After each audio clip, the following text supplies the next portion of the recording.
দিনের পর দিন আনন্দেই কাটিতে লাগিল। আমার সময়ের বেশ সদ্ব্যবহার হইতে লাগিল।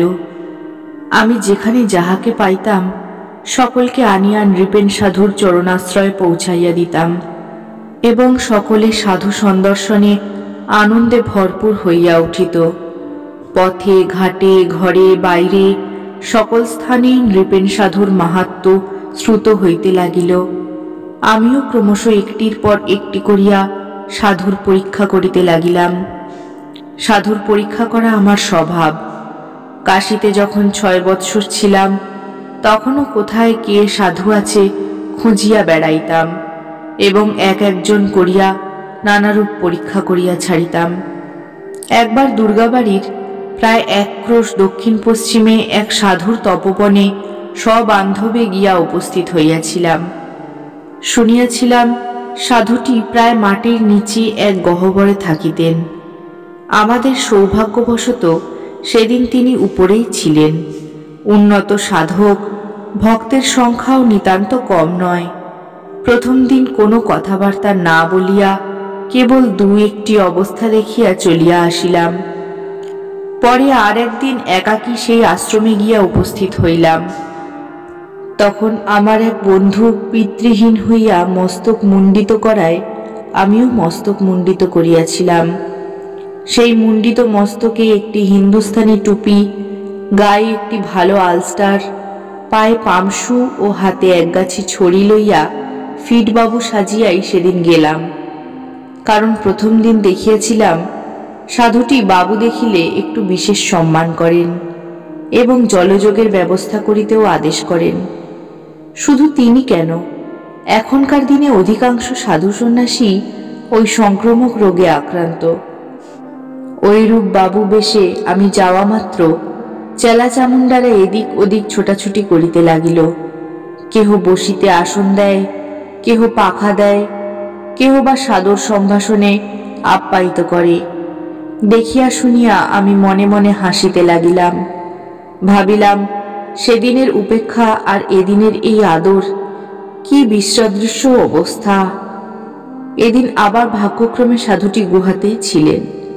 যথাসময়ে আমার আগমন সংবাদ তাহার কানে পৌঁছিলে 8-10 মিনিটের মধ্যেই তিনি আসিয়া আমায় সাধুর সম্ভাষণ জানাইলেন। আমিও আধা বাংলা আধা হিন্দিতে তাহাকে আপ্যায়িত করিয়া পুনরায় আসন গ্রহণ করিলাম। জলযোগেরও সেদিন সুন্দর আয়োজন হইয়াছিল। জলযোগের পর যখন আমায় ইঙ্গিতে জানানো হইল যে আশ্রমে সাধুর বহু ভক্ত আছে, বহু লোকে প্রসাদ পায় এবং অনেক খরচপত্র হয়, আপনি কিছু। আমি তখন আমার অবস্থা খুলিয়া বলায় সাধু ও সাধুর সহচরদের যেরূপ মুখের ভাব দেখিয়াছিলাম তাহাতে আর বুঝিতে বিলম্ব হইল না যে সাধু কতদূর উন্নত বা তাহার চেলা চামুন্ডারা কিরূপ উদার ও উৎসাহী সাধক। যাহা হোক, আমাদের নৃপেন সাধুর সেই গুণটুকু কখনো দেখি নাই, কেনই বা দেখিব? রামকৃষ্ণদেবের ভক্তের যদি সেই দোষ থাকে তাহা হইলে যে ঠাকুরের পবিত্র নাম কলঙ্কিত হইবে। তবে মাঝে মধ্যে নৃপেন সাধুকে গৃহস্থ ভক্তদের সম্বোধন করিয়া বলিতে শুনিয়াছি, তোরা রাজার ছেলে, রাজার হালে থাকবি, ছেঁড়া কাপড়, রিপো করা চটি আর ডাল চচ্চড়িতে সন্তুষ্ট হবি কেন? একদিন সকলকে লক্ষ্মীর বীজ দিয়া বলিয়াছিলেন, এই তোদের ইষ্টদেবী, এই তোদের নিত্য দেহ দেবতা। যাতে লক্ষ্মীবান হোস, রাজার হালে থাকতে পারিস, তাই করবি। আমাদের দুঃখ চেটে ভগবানের দরকার নেই। এ সকল কথায় আমি কিন্তু সন্তুষ্ট হইতাম না। কেননা আমি জানি বিষম বিষয় বিষে যে আকৃষ্ট, কিসে বিষয় হবে এই ধ্যান নিয়ে যে সর্বদা থাকে, আর সত্য সত্যই বিষয় বৃদ্ধির জন্য যে ধ্যান ধারণা করে, সে ভগবত প্রেম হইতে বহু দূরে অবস্থান করে। গ্রাসাচ্ছাদনের মতো যৎসামান্য বিষয় থাকাই আমি যথেষ্ট বলিয়া মনে করি। এই কথার প্রতিবাদ করিয়া কেহ কেহ হয়তো বলিতে পারেন, ভগবান গীতায় বলিয়াছেন, চতুর্বিধা ভজন্তে মান জনা সুকৃতিনো অর্জুন। आर्तो जिज्ञासुरर्थार्थी জ্ঞানী চ ভরতর্ষভ। ইহার উত্তরে আমি বলিব, যদিও অর্থার্থী ভক্ত বিষয় লাভের জন্যই তাহার আরাধনা করেন, তথাপি ওই উদ্দেশ্যে ভগবত আরাধনায় কাহাকেও নিয়োজিত করা সদ্গুরুর কার্য বলিয়া মনে হয় না। ওরূপ আরাধনা কখনো উৎকৃষ্ট হইতে পারে না। ভোগ ত্যাগ ও ফলাভিসন্ধি বর্জিত হইয়া যিনি তাহার ভজনা করেন, তিনি প্রকৃত জ্ঞানী ভক্ত।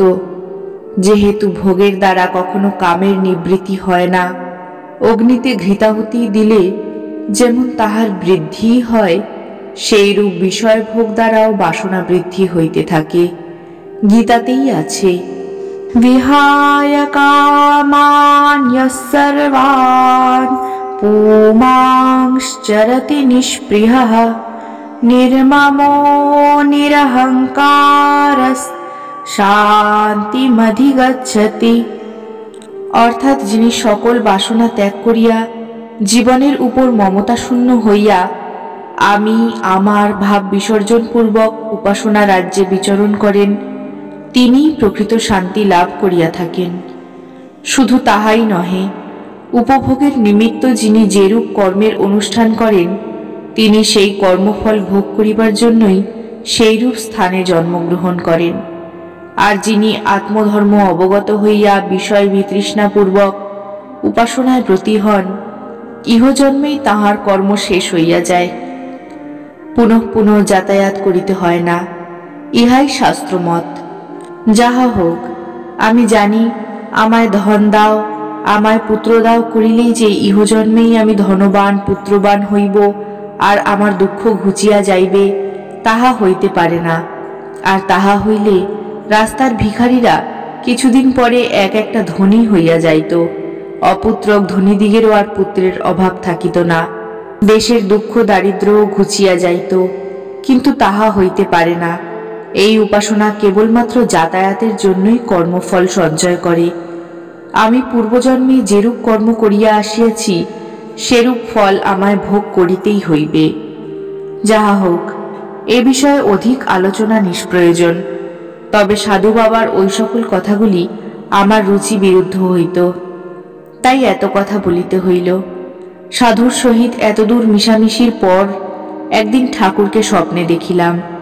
তিনি আমায় 8 জন ভক্তের নাম করিয়া বলিলেন, এরা আমার জন্মান্তরের ভক্ত, এক সময় তোমার সঙ্গে এদের মিলন হবে। নৃপেনের কাছে যে একজন দাড়িওয়ালা গৌরবর্ণ লোক আসে, তার নাম যোগীন। তুমি তাকে তোমার সমস্ত কথা বলো, সেও আমার একজন ভক্ত। আর একজন ভক্ত কৃষ্ণধন, তার বাড়ি বাগবাজার।